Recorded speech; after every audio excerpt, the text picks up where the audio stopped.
Les amis, j'espère que vous allez tous bien. On se retrouve aujourd'hui avec une nouvelle vidéo d'actu. Donc, on va parler. Je vais répondre à Jab Life. Ils ont fait une vidéo en fait concernant Thomas Spinal s'il devrait affronter. Non, Thomas Spinal. Cyril Gane s'il devrait affronter Alex Pereira. Vous allez voir ce qu'ils en pensent. C'est ce que moi j'en pense. On va parler d'Anthony Joshua, les amis. Une très très grosse nouvelle le concernant. En fait, c'est son nom qui a pris la parole le concernant sa carrière, etc. Euh, on va parler de quoi? On va parler de quoi? Attendez. On va parler de John Jones vs Cormier. Vous allez voir les amis qui risquent de se raffronter. Désolé les gars, j'ai dû m'absenter, je sais plus où j'en étais. Bref, on va parler de plusieurs sujets d'actu les amis. On commence tout de suite avec. Attendez, je vais vous mettre ça. On commence tout de suite avec une vidéo de Charaboulette qui entraîne en striking Walter Welker. Donc on regarde les gars.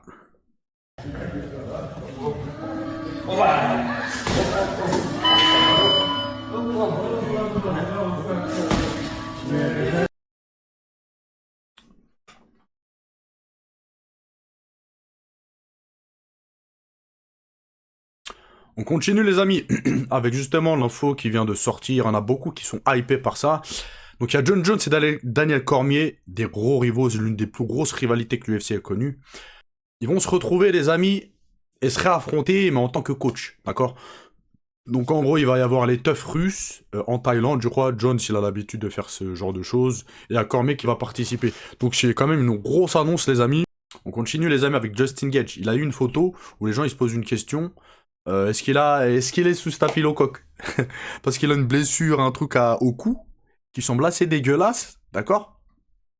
Et dans quelques jours, il combat, les gars, d'accord? Il combat pour la ceinture intérimaire. Donc il y en a qui se disent, si c'est un staphylocoque, machin, est-ce qu'il va pas être diminué, machin. Et il a répondu, il a dit non. Euh... Il a dit quoi? C'est juste un point incarné sur mon cou, mais il nous prend pour... Les gars, ça c'est un point incarné. Il nous prend pour des jambons, là, c'est pas possible, les gars. Un point incarné. Arrête, frère. On continue, les amis, avec Daniel Cormier. Il a mis Jack Paul en garde s'il devrait affronter Francis Ngannou. Parce qu'il semblerait, les gars, que Jack Paul lâche pas l'affaire. Il veut affronter Francis Ngannou. Donc il vient de se faire fracturer la mâchoire. Je sais pas combien de fractures, les gars. Pas qu'un côté de la mandibule. Hein. Les deux côtés. Les deux côtés, les gars. Il continue. Mais en fait, tu cherches quoi, en fait? Qu'est-ce que tu cherches? Et en gros, hein, je vous fais un résumé. Daniel Cormier a mis en garde Jack Paul s'il devait affronter Francis Ngannou. Daniel Cormier, par contre, reconnaît le courage de Jack Paul. Le fait qu'il rentre dans des rings avec des poids lourds comme Francis Ngannou, comme Anthony Joshua, etc., etc. Il dit pour lui, il est quand même courageux de faire ça, d'accord? Même si c'est potentiellement scripté, voilà. Les coups qui se mangent, on a pu le voir avec Anthony Joshua, ils sont réels, ok? Par contre, il poursuit en expliquant qu'il doute de l'intelligence de Jack Paul, parce que sinon il voudrait pas aller combattre Francis Ngannou, les gars. Il dit en gros que Jack Paul pourrait probablement pas faire mal à Francis Ngannou s'il s'affrontait. En gros, ses coups, voilà quoi, c'est... Voilà. Ils font 20, 30 kilos de moins, une tête de moins, etc. Quand bien même on est tous des humains, il peut toucher la pointe du menton ou la tempe et éteindre Francis Ngannou. Sur le papier, c'est très peu probable, d'accord? Mais ça peut quand même arriver. Il poursuit en disant que Jack Paul semble sous-estimer la taille et la puissance de Francis Ngannou, ce qui pourrait être une erreur. Il suggère que Paul devrait reconsidérer ce choix, d'autant plus qu'il vient de subir une suspension médicale, parce que là il est suspendu par rapport à la blessure qu'il a eue. Mais il sait la taille qu'il a Francis Ngannou. Parce que quand Francis Ngannou avait affronté, c'était qui au PFL? Ferreira, c'est ça, Ferreira. Hein. Le grand Brésilien en taille là. Je crois que c'était Ferreira qui s'appelait. On avait Jack Paul qui était au milieu les gars. Et c'est un minus en taille comparé à Francis Ngannou. Il est vraiment petit. D'accord? Donc il connaît la taille. Il connaît le gabarit Francis Ngannou, donc je comprends pas les gars. On continue les amis avec une nouvelle qui risque de faire pas mal de bruit. Donc l'UFC veut s'éloigner des lutteurs ennuyeux, des gars qui se contentent de maintenir et bloquer le combat. Donc je pense que vous allez être contents et c'est vrai que voilà, c'est pas divertissant.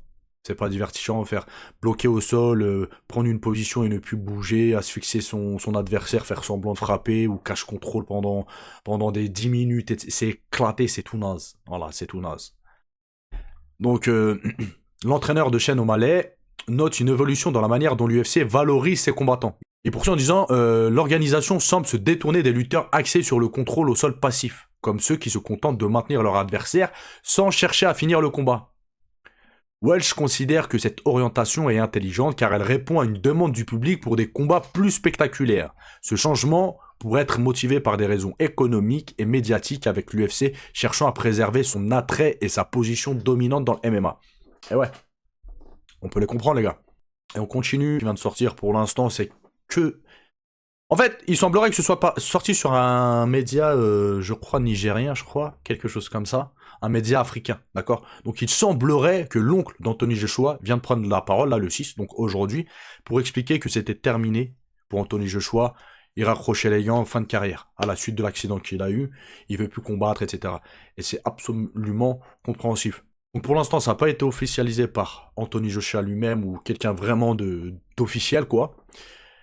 Mais son oncle a pris la parole. Est-ce que c'est fake? Est-ce que c'est pas fake? Très probablement, les amis, je pense que ça pourrait être une info vraie. Voilà.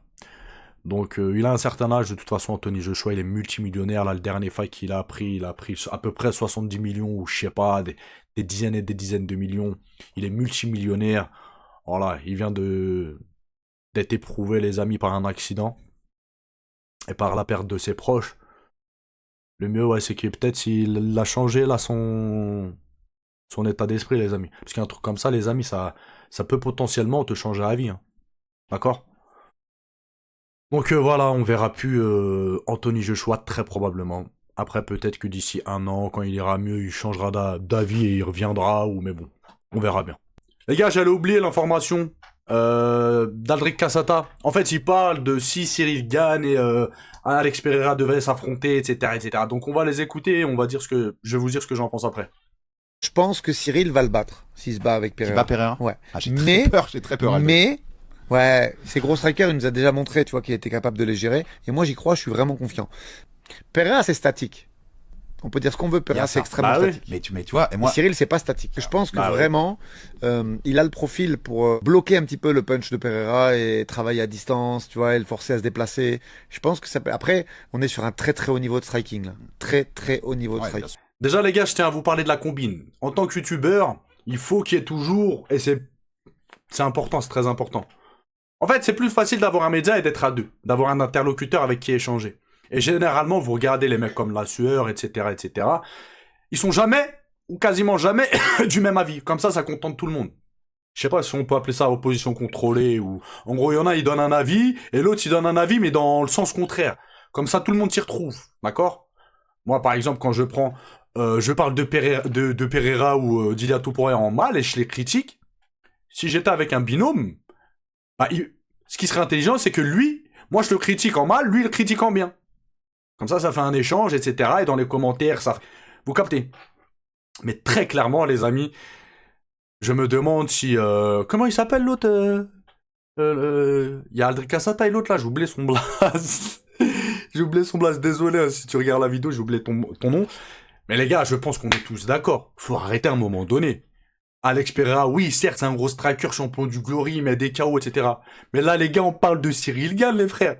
On parle l'un des meilleurs strikers, le meilleur striker chez les poids lourds. En termes de panel technique, etc., de déplacement, c'est le meilleur. Sur le papier, oui, Alex Pereira peut KO'ter Cyril Gane. Oui, effectivement. Mais c'est très très peu probable, je suppose. Comme Aldric Cassata dit, les gars, Alex Pereira, il est statique de malade. Cyril Gane, il se déplace comme une abeille. Est-ce que vous avez vu Cyril Gane contre Francis Ngannou, les gars? Est-ce que vous avez vu? On l'a vu contre les meilleurs strikers, les gars. Ne venez pas me dire qu'Alex Pereira... En fait, si, il pourrait gagner, mais ne me dites pas qu'il est favori, par exemple. Ne me dites pas que vous avez peur pour Cyril Gane. Non. Si je dois avoir peur pour quelqu'un dans ce fight-là, c'est pour Alex Pereira, les gars. D'accord? Donc je donne totalement raison à Aldric Cassata et on se rejoint. On a la même vision du fight. Et de toute façon, il peut pas y en avoir 40 000. D'accord? Cyril Gane, c'est un très bon striker. Il se déplace extrêmement bien. Il est très polyvalent dans son striking. Hein. Il boxe en gaucher, droitier, hyper exotique dans ses coups, etc. Alors qu'Alex Pereira, on a un mec qui est hyper simpliste, très statique. Voilà. On sait plus ou moins ce qu'il va faire. À la rigueur, il rentre une jambe avant. Voilà. Crochet, faut faire attention. Voilà, machin. Voilà. Mais non, sur le papier, les gars, Cyril Gane est nettement a nettement l'avantage. Et ceux qui disent le contraire, les gars, c'est qu'il y a un problème. Là, on va voir un commentaire que, en vous parlant, je l'ai lu, et je suis d'accord avec lui, en fait. On en revient à ce que je vous disais. Le mec, il dit quoi? Cyril Gane a géré Francis Ngannou, Lewis, recordman de KO à l'UFC, il a géré les plus gros punchers de la catégorie, etc. Ils lui ont jamais fait peur. Avec un style il rentre, il sort, je ne vois pas pourquoi un Alex Pereira de la KT d'en dessous lui poserait un problème. Effectivement, moi je suis totalement d'accord avec ça, les gars. Pour moi, ça sera un mauvais move de l'UFC pas un mauvais move de l'UFC d'organiser un fight entre Alex Pereira et Cyril Gane. Vous savez pourquoi? Parce qu'Alex Pereira, il va bientôt prendre sa retraite, les gars. Voilà. Donc, qu'est-ce qu'on s'en bat les reins qui gagne ou qui perde? Enfin, qui gagne. Si, ça poserait peut-être plus de problèmes qui gagne à qui perd. Il va prendre sa retraite. Très probablement bientôt.